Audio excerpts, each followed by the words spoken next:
welcome to Basketball Talk Pro. I have this play I want to show you, and I will show you in just a minute, but let me just mention this. I did send an email around, as I said I would, about a sale that will take place in March, only for March, until March 31st.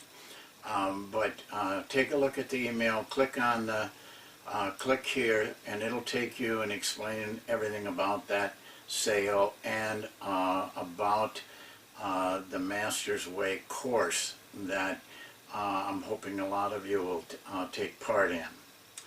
But even though I call it the March Madness sale, the real madness is in the teams that are playing. This is a great month. For example, you know, the NBA is not over in March, but the intensity of the play increases dramatically at this period of time because they're playing for playoff positions and also trying to get in other teams' minds that they can beat you, and all those games, mental and physical, are being played now. So there's some great games. I watched Cleveland and Houston the other day. Just a terrific game, hard played. It was like a playoff game. A lot of and colleges are the same way. They're in their tournaments now. You're going to see a lot of things. I mean, you're going to see plays, you're going to see offenses, you're going to see defenses, especially in college. A lot of learning there. You should be recording games. Even if you can't be there to see them, get in the habit of recording these games. Put them away, and then during the off season you can go back and study them. Do your breakdowns on them, and really learn a lot that way. You've got to take advantage of these things. You know, you have them. When I started coaching, we didn't have any of that. So in fact, we couldn't even hardly go to games. The first Big Ten game I saw, I was coaching in it. It was different then. Now you have a lot of advantages. Take advantage of this month. It's a terrific time, and in the NBA playoffs, that's another terrific time. I entitled this a Need 3 play. Very simple. It won't take me long. I'm always a little nervous about doing these plays because a lot of times you fall in love with them if you watched them. It always looks nice on a whiteboard. But I just want to warn you that it takes time to you need to put some practice time in on these. And what I have learned, I never need plays. And I talked to you in a video about this, that I have 3 for 2s at different times of the clock, and 3 for 3s at different times of the clock. Because the clock determines a little bit, it does have to be a catch and shoot. Do you have time to take a drive? All of these things enter in. So you should have 6 of them ready. And we don't spend a whole lot of time practicing them, but spend some time getting them ready, and you should too. For example, the play I'm going to show you that has worked very well. I'm not giving you something I dreamed up. I'm giving you something that we actually did in game conditions. But I only ran it from the time I designed it 3 times. That's how many times you're probably going to run each one of your need plays. It isn't like something you do game after game. If you do it, run them game after game, then the team that you're playing has got an advantage at the end. The other thing is in practice. I never practice these plays with defense on them. I'll tell you why. In a practice situation, the players are not as intense, even though they're good guys and they're working hard, but it just isn't the same atmosphere as in a game. And so the defense a lot of times knows the plays. Somebody put them in, you know. So and they practice them too. So you know, it's very easy for them to play the play, figure things out. I don't want the play to fail in practice. I put this statement up. If there is doubt, there is no result. The results are not good. But when you destroy the play in practice, you put a lot of doubt in. Now, listen, your career could be hanging on a play like this being successful. You don't want your players to doubt it. We never practiced with defense, so our players never saw the play fail in practice. And so they were, you know, they thought it would succeed. They believed that. And so they ran it accordingly. And I'm going to give you a situation with this play that is a little bit different from what I just said, how we used it. But let me show you the play first. It's relatively simple. This play is when you don't have much time on the clock. This is a catch and shoot play, and the shot has got to be a 3. So if you're down by 2 and you want to try to win it, or you're 3 points behind, this is the kind of play you'd run. 4 seconds on the clock. Well, you can't design a play that requires some actions to take place after the ball is thrown in and the clock starts. All the action has got to start before the guy throws the ball in. Now, if you have a 4 or a 5 that can shoot 3s, and I had one, this play works a lot better, and because defensively 4s and 5s don't like to edge out too far. So if you can make this guy a good passer, it helps, because we don't know exactly where people are going to get open. But we start with this. Guy comes up and sets a pick about in here. He starts down and cuts off of that pick to the sideline. Now, after he cuts off, this guy comes up looks like he's coming off the double. But instead, he flares away from the double. This man sets a screen, 4 rolls over the top of him, just outside the line, and he's the one we're looking for getting the shot. These guys are possibilities, but this is where we want the shot to go. Didn't draw that very well. Looks like a 3. We asked this guy to take a step like he's going to set a screen and then step off. Now, these two are shooters also.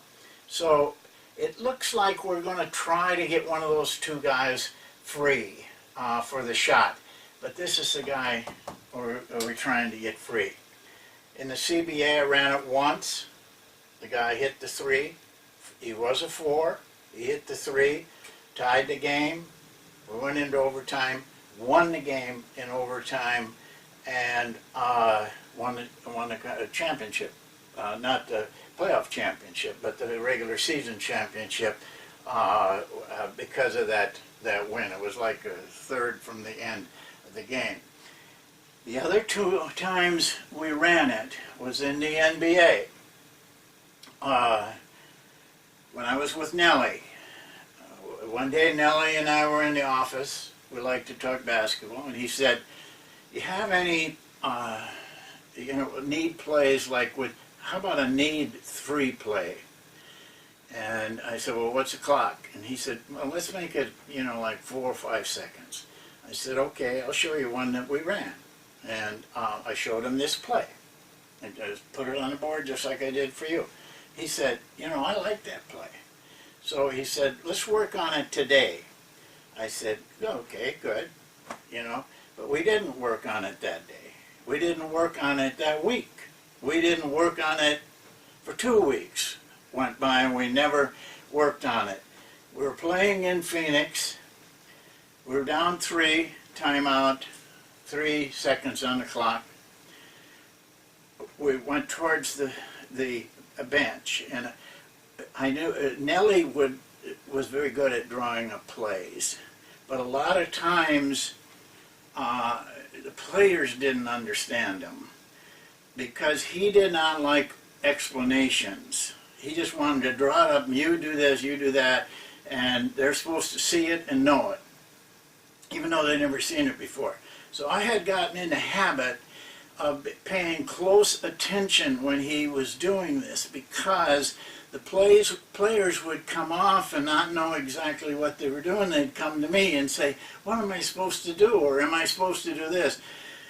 And I only had 2 or 3 seconds before they had to be on the floor, so I tried to make sure I understood what Nellie was doing so I could explain it to the players.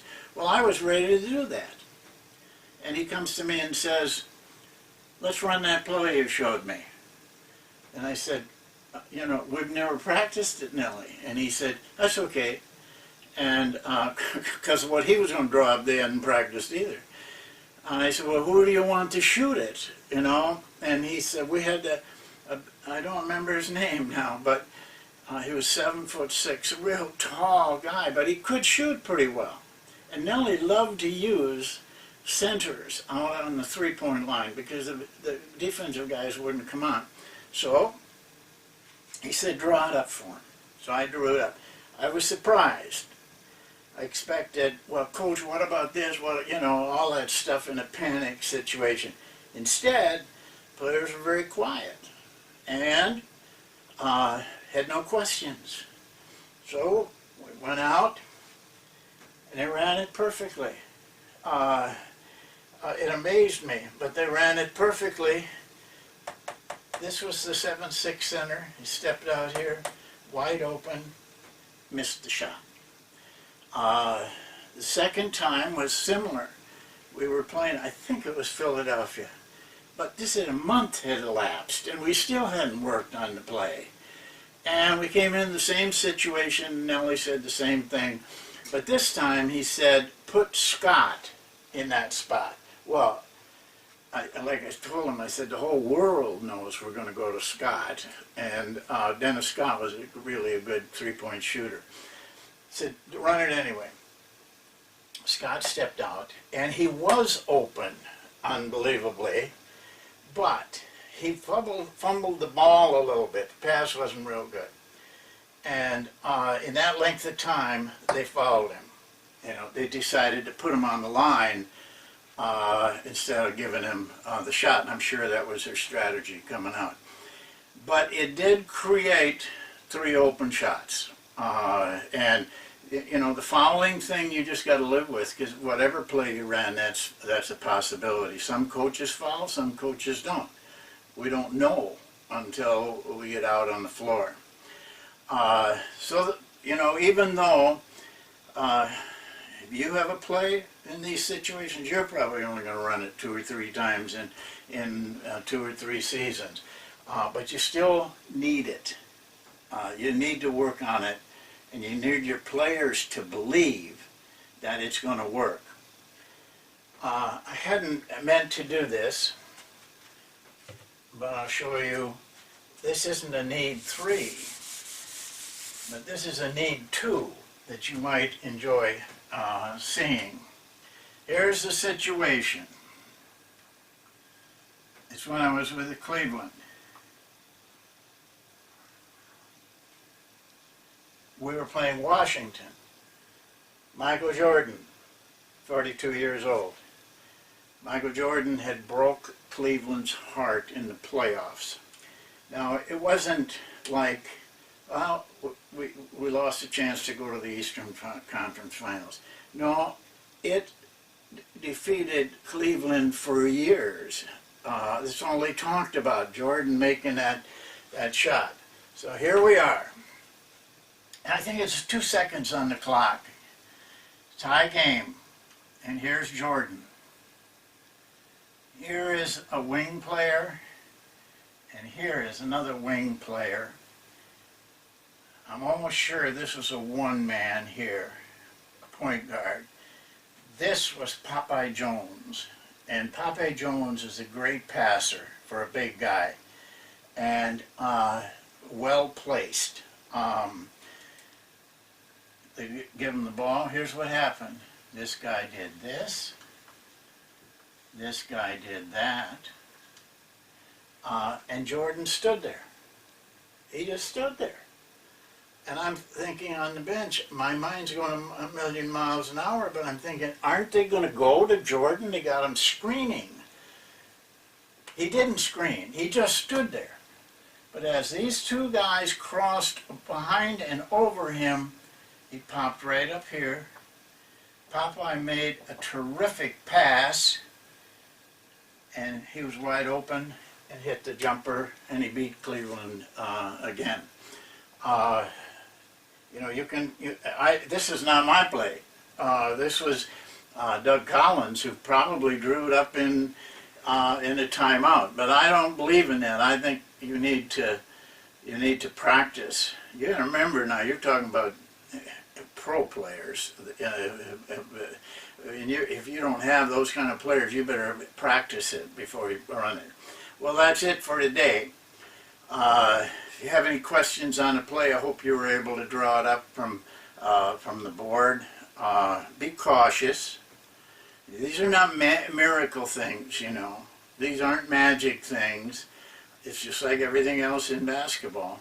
You got to know how to execute it. You got to take it out on the floor under pressure and execute it. That's the difference, and the players have to do it. You don't have to do it, but your role is to get them prepared to do it, mentally and physically. Well, we'll see you next time, and thanks for watching.